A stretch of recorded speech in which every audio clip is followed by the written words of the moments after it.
तो जॉलीग्रांट एयरपोर्ट से air connectivity योजना के तहत आज से 3 बड़े शहर अयोध्या, वाराणसी और अमृतसर के लिए नियमित फ्लाइट सेवा शुरू होने जा रही है। मुख्यमंत्री पुष्कर सिंह धामी सुबह 9:30 बजे जॉलीग्रांट एयरपोर्ट से हवाई सेवा का शुभारंभ करेंगे। इसके तहत देवभूमि से अयोध्या धाम के दर्शन हवाई सेवा से सिर्फ 2000 रुपए में होंगे। ये छूट टिकट पर 20 मार्च तक रहेगी। इसके अलावा पंतनगर, वाराणसी और अमृतसर के लिए भी आज के लिए 2000 रुपए किराया रहेगा, जबकि नियमित उड़ान पर पूरा किराया लिया जाएगा। बड़ी और अहम जानकारी, जॉलीग्रांट एयरपोर्ट से एयर कनेक्टिविटी योजना के तहत आज से 3 बड़े शहर अयोध्या, वाराणसी और अमृतसर के लिए नियमित फ्लाइट सेवा शुरू होने जा रही है। मुख्यमंत्री पुष्कर सिंह धामी 9:30 बजे जॉलीग्रांट एयरपोर्ट से हवाई सेवा का शुभारंभ करेंगे। इसके तहत देवभूमि से अयोध्या धाम के दर्शन हवाई सेवा से 2000 रुपए में ही हो जाएंगे। ये छूट टिकट पर 20 मार्च तक रहेगी। इसके अलावा पंतनगर, वाराणसी और अमृतसर के लिए भी आज के लिए 2000 रुपए किराया रहेगा, जबकि नियमित उड़ान पर पूरा किराया लिया जाएगा। भारती सकलानी हमारी सहयोगी तमाम जानकारी के साथ हमारे साथ लाइव जुड़ गई हैं। आज से जो नियमित उड़ान शुरू हो रही है भारती, एक बड़ी सौगात है उन लोगों के लिए जो कि तीर्थ स्थलों पर जाकर दर्शन पूजन करना चाहते हैं, जो अमृतसर जाना चाहते थे, जो अयोध्या जाना चाहते हैं, उनके लिए एक बड़ी सौगात है ये। बिल्कुल, और जो लोग भी बनारस जाना चाहते थे, इसमें एक पॉइंट में और एक शहर और जोड़ देती हूँ। रामलला के दर्शन करना अब और आसान होगा। हवाई यात्रा कर सकेंगे लोग 1999 रुपए में। मात्र 20 मार्च तक के लिए ये ऑफर दिया जा रहा है। खास तौर पर आपको ये भी बताऊं कि मुख्यमंत्री पुष्कर सिंह धामी लगातार अनुरोध कर रहे थे। ज्योतिरादित्य सिंधिया से भी उन्होंने इसको लेकर बात की थी, और साथ ही साथ इससे पहले आपको ध्यान होगा कि बस सेवा शुरू हो चुकी है। जब रामलला की प्राण प्रतिष्ठा का कार्यक्रम चल रहा था, उस वक्त सरकार ने सीधी बस सेवा की शुरुआत की थी, और अब ये उन तमाम लोगों के लिए बड़ी सौगात जो बनारस जाना चाहते हैं, अमृतसर जाना चाहते हैं, या फिर रामलला के दर्शन करने के लिए अयोध्या जाना चाहते हैं। आज से सीधी हवाई सेवा की शुरुआत उन तमाम लोगों को मिलने जा रही है। ठीक है, कितने बजे बताया जा रहा है कि मुख्यमंत्री इसकी शुरुआत करने वाले हैं? उसको लेकर कैसे इंतजाम, खास कार्यक्रम को लेकर? देखिए, जॉलीग्रांट एयरपोर्ट पर 9:30 बजे ये जो फ्लाइट है वो उड़ान भरा करेगी। 11:30 बजे ये पहुंचा देगी अयोध्या में। मुख्यमंत्री पुष्कर सिंह धामी भी वहां पर पहुंच जाएंगे और शुभारंभ करेंगे इस हवाई सेवा का। तो 9 बजे के करीब ये कह सकते हैं कि वहां पर तो देखिए तैयारियां पूरी चल ही रही हैं, लेकिन 9:15 के करीब मुख्यमंत्री पुष्कर सिंह धामी वहां पर पहुंच जाएंगे और 9:30 बजे से कार्यक्रम शुरू हो जाएगा, जब सीधी हवाई सेवा की शुरुआत हो जाएगी इन बड़े शहरों के लिए। ठीक है, बहुत शुक्रिया आपका विस्तार से जानकारी देने के लिए। विदेश में रह रहे प्रवासी उत्तराखंडियों के लिए राज्य सरकार प्रवासी उत्तराखंड बोर्ड बनाने जा रही है। ये बात मुख्यमंत्री पुष्कर सिंह धामी ने मंगलवार को प्रवासी उत्तराखंड वासियों के साथ वर्चुअल बातचीत के दौरान कही। मुख्यमंत्री ने विदेशों में रह रहे उत्तराखंडियों का आह्वान किया कि वो अपनी मातृभूमि के एक गाँव को गोद लें। वर्चुअल बातचीत में यूनाइटेड किंगडम, अमेरिका, न्यूजीलैंड, चीन समेत 12 देश में रह रहे 20 से ज्यादा प्रवासियों ने मुख्यमंत्री से अपनी बात साझा की। इस दौरान सीएम धामी ने कहा कि प्रवासी उत्तराखंडी देश और विदेश में अपने राज्य का नाम रोशन कर रखे हैं। उन्होंने आह्वान किया कि अलग अलग क्षेत्र में काम कर रहे एक्सपर्ट उत्तराखंड में भी किस तरह योगदान दे सकते हैं, वो एक्सप्लोर किया जाना चाहिए।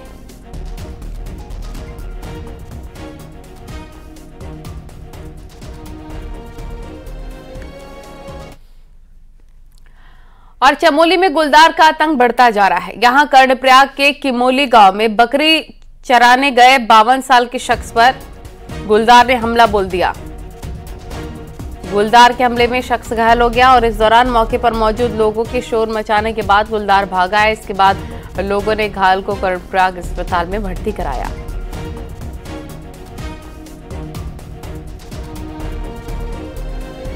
बावन साल के शख्स पर गुलदार ने किया हमला।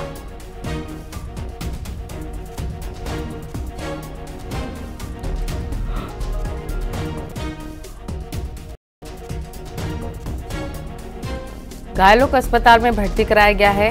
कर्णप्रयाग चमोली से बड़ी खबर।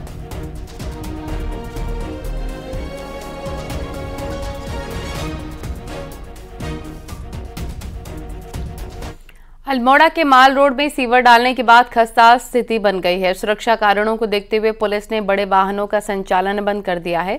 रोडवेज बसों का संचालन लोअर मॉल रोड से हो रहा है और केएमओयू भी मॉल रोड से ठप हो गया है, जिससे यात्री परेशान है। निर्माण एजेंसी की लापरवाही लोगों पर भारी पड़ रही है। बारिश के बाद स्थिति और खराब हो गई है। लोगों में विभाग के प्रति काफी आक्रोश है। बड़ी खबर इस वक्त की अल्मोड़ा के माल रोड में सीवर डालने के बाद स्थिति काफी दयनीय हो गई है। सुरक्षा कारणों को देखते हुए पुलिस ने बड़े वाहनों का संचालन बंद कर दिया है। किशन जोशी अल्मोड़ा से हमारे सहयोगी लाइव जुड़ गए हैं। किशन, फिलहाल कैसे हालात है और इन खराब हालतों को ठीक करने के लिए क्या कर रहा है? नल्ली, ये निर्माण एजेंसी की भारी लापरवाही है कि जनवरी के महीने में उनने सीवर डालने के लिए 1 माह की परमिशन ली थी, लेकिन फरवरी का पूरा महीना 20 तारीख से उनने सड़क को खोला, लेकिन 1-2 दिन की बारिश से ही जो है उनकी पूरी लापरवाही की पोल खुल गई। बड़े बड़े गड्ढे हो गए हैं। वाहनों का संचालन पुलिस ने सुरक्षा कारणों से बंद कर दिया है, जिससे जो है कई वाहन गड्ढे में चले गए हैं, नीचे सड़क से स्लिप कर गए हैं। लेकिन निर्माण एजेंसी अभी भी जो गड्ढा बना हुआ है उसको भरने के लिए कोई प्रयास नहीं कर रही है। 3 दिन बीत गए हैं बारिश होने के बाद भी, वो पूरी रोड जस की तस बनी हुई है। लोगों का पैदल चलना दुभर हो गया है। मुख्य रूप से जो माल रोड से बसों का संचालन होता था, चाहे परिवहन निगम की बसें हो या निजी बसें केएमओ की, वो सभी जो है रूट डाइवर्ट कर दिया है, जिससे लोगों को बसों तक पहुंचने के लिए भारी दिक्कतों का सामना करना पड़ रहा है। हमने लगातार जो है निर्माण एजेंसी के अधिशासी अभियंता से बात की। उनका कहना है कि हमने तो सड़क बंद नहीं की, लेकिन ठीक करने का प्रयास किया जाएगा। कहीं न कहीं दोनों विभागों की लापरवाही है। लोक निर्माण विभाग ने भी कुछ न कुछ प्रयास करने चाहिए थे, जिससे लोगों को राहत मिल सके, क्योंकि मुख्य सड़क से लोगों को कई किलोमीटरों दूर सफर करने के बाद जो है वाहन मिल पा रहे हैं। नलनी, ठीक है, बहुत शुक्रिया आपका तमाम जानकारी साझा करने के लिए। और बनभूलपुरा कांड से जुड़ी बड़ी खबर। बनभूलपुरा कांड की मजिस्ट्रियल जांच पर सवाल। घटना के 28 दिन बाद भी जांच नहीं हो पाई है पूरी। बड़ी खबर आपको बता रहे हैं। 8 फरवरी को हुई बनभूलपुरा हिंसा की मजिस्ट्रियल जांच कुमाऊं कमिश्नर दीपक रावत को सौंपी गई थी जांच। मुख्य सचिव ने 15 दिन में जांच पूरी करने के निर्देश दिए थे। अभी तक घटनास्थल पर भी नहीं गए मजिस्ट्रियल दीपक रावत। घटनास्थल पर मौजूद सरकारी अधिकारियों के बयान नहीं दर्ज हो पाए हैं। विपक्ष लगातार कर रहा है हाईकोर्ट की सिटिंग जज से जांच की मांग। और मुख्यमंत्री पुष्कर सिंह धामी ने मंगलवार को उत्तराखंड के मुख्य बाजार बड़कोट से रामलीला मैदान तक रोड शो किया है। इस दौरान हजारों की संख्या में महिलाओं और स्थानीय लोगों ने सीएम धामी का पुष्प वर्षा करके स्वागत किया। क्षेत्र की जनता के स्वागत से सीएम धामी भी काफी खुश नजर आए। मुख्यमंत्री ने भी लोगों पर पुष्प वर्षा कर उनका अभिनंदन किया। सीएम धामी ने सरकारी विभागों द्वारा लगाए गए प्रदर्शनी स्टॉलों का भी निरीक्षण किया। साथ ही लाभार्थी जनसंवाद कार्यक्रम में जन कल्याणकारी योजनाओं के तहत लाभार्थियों से संवाद किया। चेक, प्रशस्ति पत्र, प्रधानमंत्री आवास योजना के तहत चाबी देकर सम्मानित किया। इस दौरान सीएम धामी ने लोगों से बीजेपी के सभी प्रत्याशियों को पूरी भारी बहुमत से जिताने की अपील की है। कुछ ही दिनों बाद लोकसभा का चुनाव हमारा उसकी आचार संहिता लग जाएगी। हो सकता है कि चुनाव के दौरान आपके बीच प्रत्यक्ष न भी आ पाए, लेकिन आज ही मैं आपसे निवेदन करने के लिए आया हूं। आपने 2014 का चुनाव बड़े भारी बहुमत से मोदी जी को प्रधानमंत्री बनाने के लिए इस क्षेत्र से एक तरफा समर्थन दिया।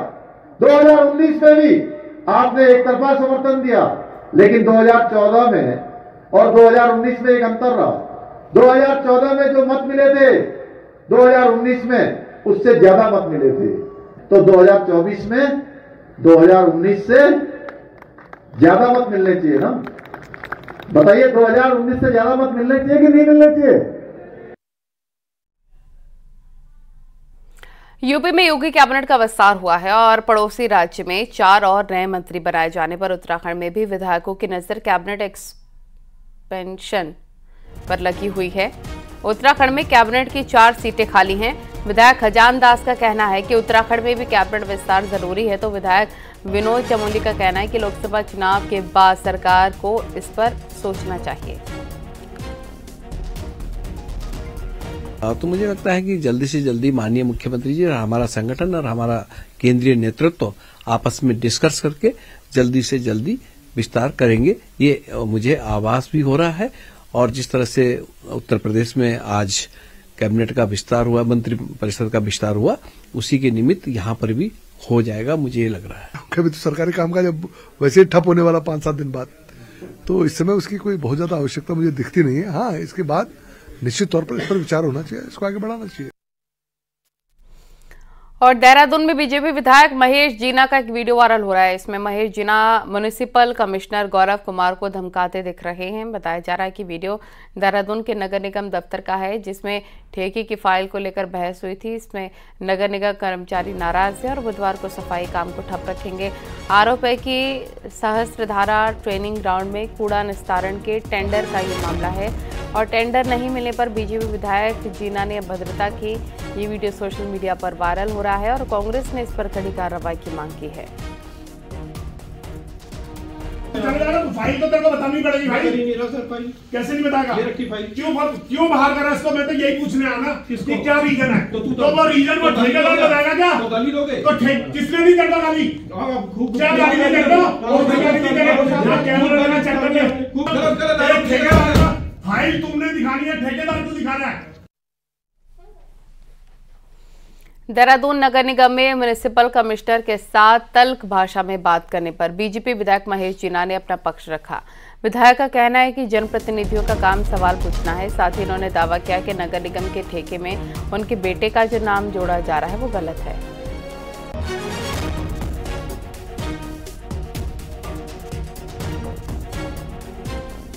नहीं, माफी मांगने का तो सवाल ही नहीं उठता। ये तो हर जगह आप देख ही रहे हैं कि किसी भी कर्मचारी को, अगर पटवारियों को ये बोला जाए कि जनता के अनुसार काम करे, तो वो भी बोलते हैं कि हम विधायक को देख लेंगे, हम स्ट्राइक कर लेंगे। ऐसे ही अब ये संघ वाले भी कहेंगे कि आप मतलब हमें कुछ कहोगे तो हम हड़ताल कर देंगे। तो ये तो इनका लगातार ब्लैकमेलिंग वाला रवैया इनका लगातार चलता है। इसका मतलब यह है कि हम जो जनप्रतिनिधि है खाली एक यहाँ पर विधानसभा में घूमने के लिए विधायक नहीं बने। बेटे का नाम कहीं भी है तो मैं अगले दिन रिजाइन कर दूंगा, नहीं तो कमिश्नर को बोलो कि वो खुद अपनी पोस्ट से रिजाइन कर दे। उत्तराखंड में इन दिनों बोर्ड एग्जाम चल रहे हैं। 10वीं के एग्जाम में अब तक 3 ऐसे नकलची स्टूडेंट्स पकड़े गए हैं जिनको बोर्ड ने 1 साल के लिए डीबार कर दिया है, यानी कि इस साल उनकी किसी भी परीक्षा का रिजल्ट नहीं आने वाला है। एग्जाम में नकल करते पकड़े जाने के चलते उनका ये साल खराब हो गया है। तीनों ही स्टूडेंट्स हरिद्वार के हैं, जिसमें 2 लड़के और 1 लड़की शामिल है। डीजे एजुकेशन का कहना है कि शुचिता पूर्ण तरीके से परीक्षा कराने का काम कर रहे हैं और कोई भी नकलची पकड़ा जाएगा तो परीक्षा डिबार होगी।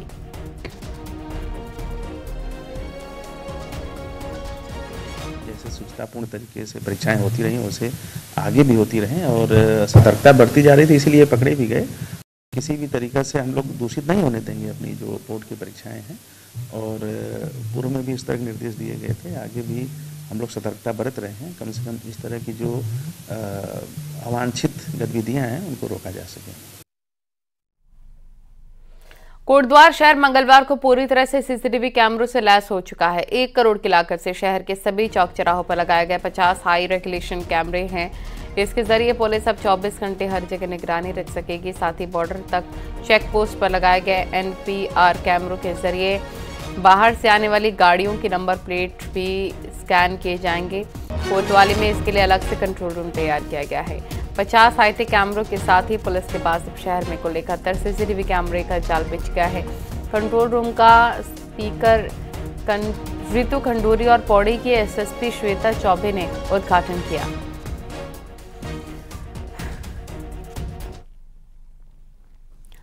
टिहरी झील बोटिंग पॉइंट के पास बनी दुकानों के आवंटन को लेकर स्थानीय व्यापारियों ने प्रशासन पर अनदेखी का आरोप लगाया है और जल्द दुकानों के आवंटन की मांग की।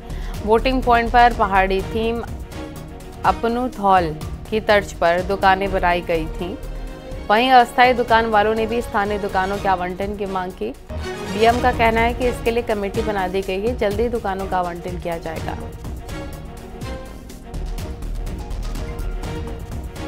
हम ये कह रहे हैं कि जो दुकानें बनी हैं, हम हैं गरीब लोग, हम तो अभी तक अपनी पटरी पे काम कर रहे हैं। पटरी बोलते हैं, ज़मीन से लेके आज तक अपनी ज़मीन पे काम करते आए हैं। आज ये दुकानें में हमने सोचा भविष्य में हम दुकानें मिली, इसलिए हम पटरी दूध मट्टी खाते आए हैं। देखिए, उस दुकानों के आवंटन की प्रक्रिया प्रारंभ कर दी गई है और 1 से 1 महीने के अंतर उन दुकानों का आवंटन कर दिया जाएगा। स्थानीय व्यापारियों को भी सर इसमें देखिए, इसमें प्रयास ये है कि दुकानों को वही लोग चलाएं जो कि वहाँ पर रोजगार जिनका चल रहा हो या जो हमारे स्थानीय यहाँ पर व्यवसायी हो, उनको प्राथमिकता दी जाए। उत्तराखंड मदरसा शिक्षा परिषद के अध्यक्ष मुफ्ती शमून कासमी ने अवैध रूप से चल रहे मदरसों को चेतावनी दी। कासमी ने कहा, समय रहते ऐसे मदरसे अपना रजिस्ट्रेशन करा लें, नहीं तो कड़ी कार्रवाई की जाएगी।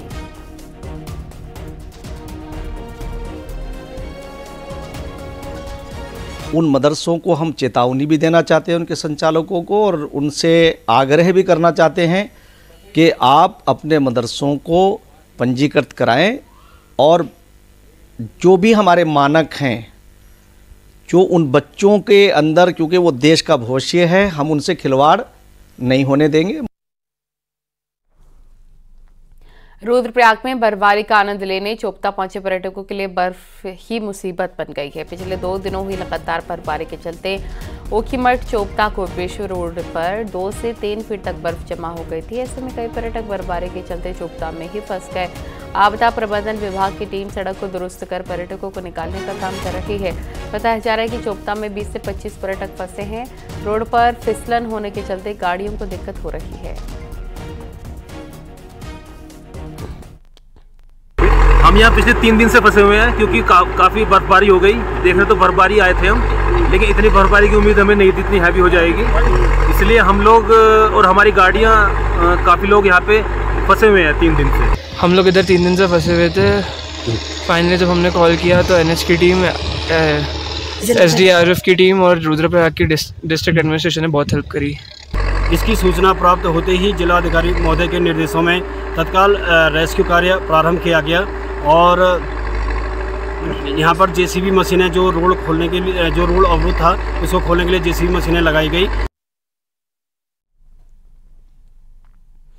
चक्राता से खबर। चक्राता त्यूणी रोड पर तीसरे दिन बहुत कड़ी मशक्कत के बाद खोल दिया गया। आपको बता दें, बर्फबारी के चलते 3 दिन से ये रोड नहीं खुल सकी थी।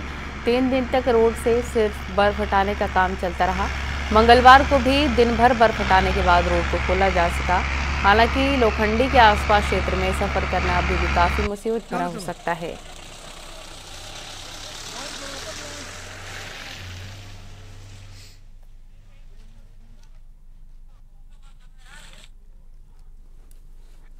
उत्तरकाशी में झाला में गंगोत्री तक हाईवे पर धराली से भैरव घाटी तक बर्फ जमी हुई है।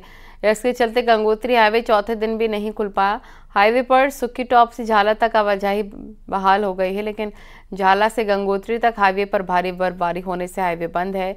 इस हिस्से में बर्फ हटाने के लिए BRO की मशीनें और श्रमिक मार्ग खोलने में जुटे हुए हैं। इस काम के लिए BRO ने 2 wheel loader, 1 loader, 1 JCB machine लगाई है।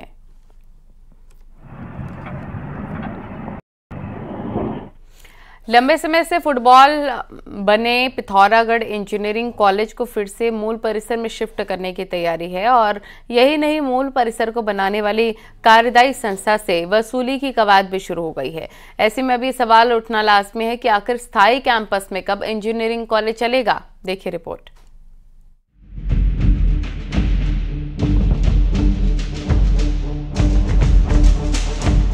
साल 2011 में पिथौरागढ़ इंजीनियरिंग कॉलेज चालू हो गया था, लेकिन बीते 13 सालों से ये तय नहीं हो पाया था कि आखिर कॉलेज को संचालित कहां से किया जाए।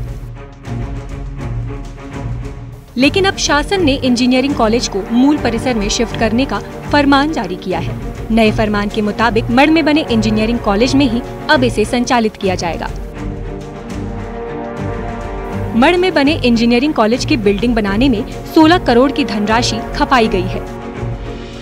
भारी भरकम धनराशि देने के बाद भी पूरा परिसर ही कुछ सालों में खंडहर में तब्दील हो गया है। जो कार्यदायी संस्था जो काम कर रही थी, जिसने अगर उसमें जिस तरह की अनियमितताएं थी उन पे वसूला जाए, पैसा भी उनसे वसूला जाए और तथा वहाँ पे ही भवनों का निर्माण किया जाए, वहीं पर चलाया जाए। तो इसके लिए हाई लेवल पर डिसीजन हुआ है। 16 करोड़ की बर्बादी को जायज ठहराने के लिए कुछ समय के लिए मढ़ में कॉलेज संचालित भी हुआ था, लेकिन लैंडस्लाइड जोन में बने कॉलेज में ना पढ़ना संभव हो पाया, ना ही पढ़ाना। ऐसे में बीते 5 सालों से GIC परिसर में ही कॉलेज संचालित हो रहा है। इंजीनियरिंग कॉलेज के नाम पर हुई करोड़ों की बर्बादी का मामला हाई कोर्ट भी पहुंचा है। कोर्ट के दखल के बाद इस पूरे मामले की जांच भी हुई। स्थायी कैंपस नहीं होने से बीते सालों में इंजीनियर बनने का सपना देख रहे स्टूडेंट्स को खासा नुकसान हो चुका है। बच्चों के पास जो अपॉर्चुनिटीज़ का लॉस हो रहा है उसके लिए विश्वविद्यालय बहुत सीरियस है।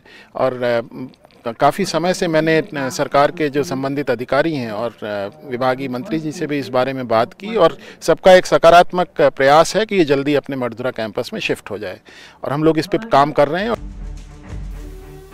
कभी इधर तो कभी उधर के हालात झेल रहे इंजीनियरिंग कॉलेज को स्थायी कैंपस मिले, ये हर कोई चाहता है, लेकिन वर्तमान बिल्डिंग में कॉलेज संचालित करना नामुमकिन सा है।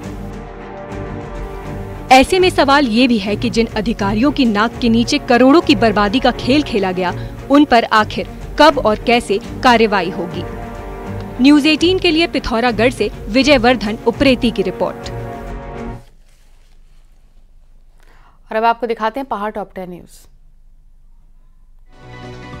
चमोली जिले में कई जगह पर बीजेपी महिला मोर्चा ने स्कूटी रैली निकाली और मोदी सरकार की योजनाओं को जन जन तक पहुंचाने का संकल्प लिया। नारी शक्ति वंदन कार्यक्रम के तहत कालसी और विकासनगर में बीजेपी ने पदयात्रा निकाली और अब की बार 400 पार के नारे के लिए सभी को प्रेरित किया गया। बागेश्वर में पूर्व पैरा मिलिट्री कल्याण समिति ने एक बैठक आयोजित की और पूर्व सैनिकों ने बैठक में 11 सूत्री मांगों को लेकर मंथन किया। अल्मोड़ा सीट पर बीजेपी ने अजय टमटा को दोबारा मैदान में उतारा। इसके बाद बीजेपी पदाधिकारियों की चुनाव को लेकर बैठक हुई। नैनीताल उधम सिंह नगर सीट पर बीजेपी के प्रभारी बलवंत सिंह भौरियाल ने कार्यकर्ताओं की बैठक ली और चुनाव में बीजेपी के पक्ष में लोगों को लाने के निर्देश दिए। अल्मोड़ा के गांधी पार्क में राज्य आंदोलनकारियों ने जोरदार प्रदर्शन किया। समान पेंशन चिन्हीकरण का शासनादेश जारी करने की मांग की। चमोली के बीवीपी ने गोपेश्वर महाविद्यालय गेट पर पश्चिम बंगाल के मुख्यमंत्री ममता बनर्जी का पुतला फूंका। संदेश खाली में महिलाओं पर हो रहे अत्याचार का विरोध किया। अल्मोड़ा के गांधी पार्क में आंगनवाड़ी वर्करों ने भी विरोध प्रदर्शन किया। कहा, सीएम के आश्वासन के बाद भी मानदेय बढ़ाने का शासनादेश जारी नहीं किया गया। कोटद्वार में पीडब्ल्यूडी दफ्तर पर विधानसभा अध्यक्ष रितु खंडूरी ने जनता की समस्याओं को सुना। उनके निपटारे के लिए संबंधित अधिकारियों को निर्देश दिए। श्रीलंका के प्रशासनिक अधिकारियों का 40 सदस्यीय एक दल हरिद्वार पहुंचा। जिला प्रशासन की कार्यप्रणाली का अध्ययन करेगा।